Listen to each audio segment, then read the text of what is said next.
علیکم. میں ڈاکٹر پرشان ابن سونا institute of life sciences Sheikhupura سے. آج ہم جو ہے وہ پڑھ رہے ہیں لیپٹوسپائروسس. جیسے کہ ہم پیچھے سے پوری ڈیزیز پڑھ رہے ہیں جو ریپروڈکٹیو سسٹم کو افیکٹ کر رہی ہے ہمارے لائف اسٹاک سیکٹر کے اندر. سو ہم جو ہے وہ آج پڑھ رہے ہیں لیپٹوسپائروسس.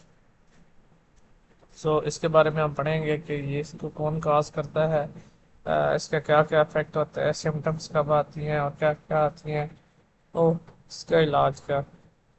تو سب سے پہلے جو ہے لیپٹوسپائروسس ہے کیا یہ ایک بیکٹیریا بیماری ہے جو گائنس سمیت کئی جانوروں اور انسانوں کو متاثر کر سکتی ہے. سو یہ زونوٹک ہے. ٹھیک ہے. اس کے اندر لیپٹوسپائرا انٹیلیجنس جو ہے وہ نامی بیکٹیریا ہوتا ہے جس کی وجہ سے یہ ہوتی ہے، اور یہ زونوٹک ہے اور انسانوں کے اندر بھی ٹرانسفر ہو سکتی ہے. اس کی وقوع بھی کہاں کہاں پائی جاتی ہے؟ یہ ہمارے دنیا بھر میں پائی جاتی ہے. خصوصی طور پر جو ہے گرم اور ہیومڈ جو ہے علاقے ہوتے ہیں ان کے اندر زیادہ پائی جاتی ہے. پاکستان اور دیگر ترقی پذیر ممالک میں اس کا پھیلاؤ اس لیے بھی زیادہ ہے کیونکہ وہاں ویکسینیشن اور بایو سیکورٹی کے اقدامات بہت زیادہ کمزور ہوتے ہیں. زیادہ تر دودھ دینے والے مویشیوں میں یہ زیادہ جانور زیادہ جو ہے یہ بیماری پائی جاتی ہے. اس کی منتقلی کیسے ہوتی ہے؟ متاثرہ جانور جو ہے وہ اس کے پیشاب کے ذریعے یا ماحول میں جو ہے وہ بیکٹیریا پھیلتا ہے. آلودہ پانی، چارہ، مٹی، یہ جو بھی جو ہے فیسز اس کے اوپر لگے اور وہ جانور کھائے تو وہ اس کے اندر ٹرانسفر ہوگا. اور جلد جو ہے یا اس کے ساتھ بھی جو ہے جھلیاں جو ہیں جو میوکس میمبرینز ہیں اس کے ذریعے بھی یہ باڈی کے اندر ٹرانسفر ہو سکتا ہے. انسانوں میں بھی جو ہے آلودہ پانی یا متاثرہ جانور کے جو فشز وغیرہ یا اس طرح کی کوئی چیز اس کے کھانے کے اندر مل جائے اس سے جو ہے وہ ٹرانسفر ہو سکتی ہے.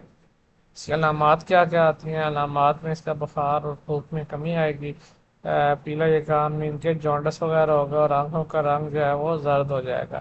اسقاط حمل جو ہے وہ اس کا بھی جو ہے وہ درمیانی یا آخری مرحلے میں لاسٹ یا مڈل جو ٹرائمسٹر ہوتا ہے، سیکنڈ یا تھرڈ ٹرائمسٹر، اس کے اندر ہوتا ہے.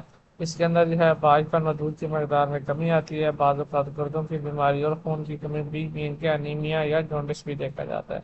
اس کا علاج کیا ہے کہ ٹیٹراسائکلین اور اسٹریپٹومائسین جو ہے اینٹی بایوٹک جیسے جو ہے یہ مؤثر ثابت ہوتے ہیں. متاثرہ جانور کو الگ کرنا ضروری ہے تاکہ مزید بیماری نہ پھیلے.